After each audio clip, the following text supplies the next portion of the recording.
তোর বিষ্ণু অবতার কোথায়, যা তাকে গিয়ে বল। আর তোর কি মনে হয় যে এই স্তম্ভের ভিতরে তোর ভগবান রয়েছে?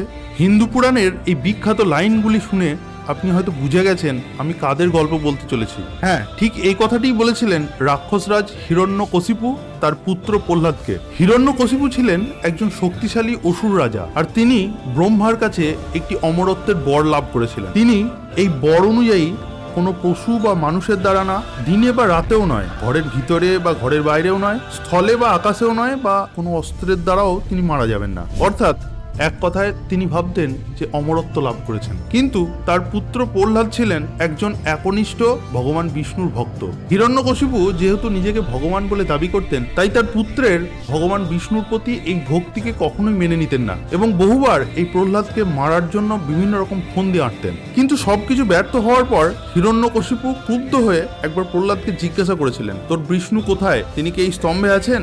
এই বলেই তিনি সেই স্তম্ভে আঘাত করতে শুরু করেন। আর ঠিক ওই সময়ই ওই স্তম্ভ ফেটে ভগবান বিষ্ণুর নরসিংহ অবতার বেরিয়ে আসেন।